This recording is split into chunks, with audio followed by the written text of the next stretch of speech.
নদী শুধু পানি বয়ে আনে না, কখনো কখনো নদীর ঢেউয়ে ভেসে আসে ভয় আর রেখে যায় এমন দাগ যা সবসময় মুছতে পারে না।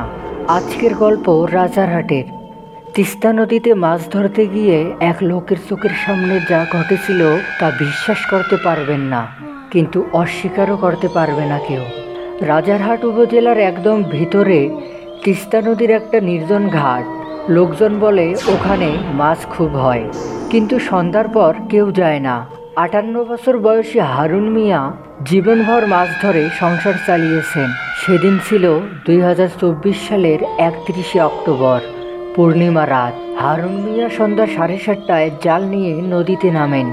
তার ছেলে বলে, আব্বা বলছিল আজকে একটু বেশি রাত থাকবে, কিন্তু এরপর যা হলো তা রাত নয়, কালের গহ্বর। রাত তখন 8:30। হারুন মিয়া ফোনে ছেলে শাকিলকে বলেন, নদীর মধ্যে কারা যেন কথা বলতেছে, কিন্তু কাউকেই দেখা যায় না। শাকিল ভাবে হয়তো অন্য জেলেরা এসেছে, কিন্তু রাত 9টা বাজে, ফোন বন্ধ। নদীর পাড়ে থাকা অন্য এক জেলে জাহিদুল বলেন, আমি দূর থেকে দেখছি হারুন ভাই হঠাৎ পানি থেকে এক পা পিছিয়ে গেলেন, আর তার সামনে কে যেন দাঁড়াইছিল। তবে অদ্ভুত ছিল, লোকটার পা নদীতে পড়ছিল না, সে যেন পানির উপরে ভাসতেছিল। লোকটা মানুষ ছিল কিনা তা অবশ্য জানা যায়নি। হারুন মিয়া নাকি ওই লোকটার সামনে গিয়ে বলেছিল, কে ভাই, মানুষ নাকি? তখন লোকটা মুখ তুলল। তার চুল ছিল একদম সামনে, কিন্তু চুলের ফাঁকে লালচে আলো আর রক্তমাখা দাঁত। জাহিদুল বলেন, হারুন ভাই চিৎকার করে বলল, আসলে তুই মানুষ না, তুই আমারে ডাকছস।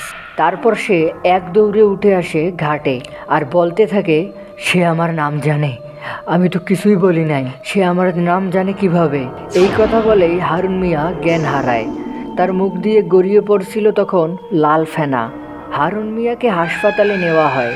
ডাক্তার বলে, অতিরিক্ত আতঙ্ক ও মানসিক ধাক্কার কারণে পুরো নার্ভ সিস্টেম অবশ হয়ে গেছে। তিনি 7 দিন কথা বলেননি, আর মুখে শুধু একটা কথা কাঁপা কাঁপা গলায় বলে, সে আমার নাম জানে, আমি ডাকিনি, তবু সে এলো কেন?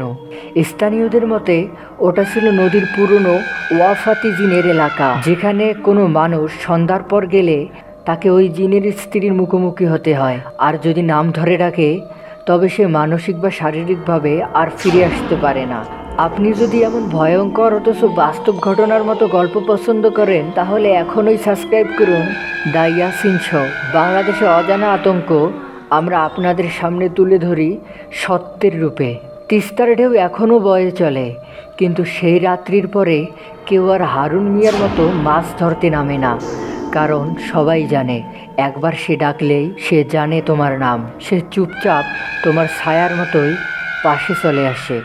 আজ রাতে আপনি যদি নদীর পাশে থাকেন আর হঠাৎ কেউ ফিসফিস করে আপনার নাম নেয়, দয়া করে পিছনে তাকাবেন না, কারণ আপনি ডাকেননি, তবু সে চলে এসেছে। ভয় পাইলেন, মনে রাখবেন, নদীতে নামলেও পা ভিজবে, কিন্তু জিন ডাকলে মনটা গাইবেই।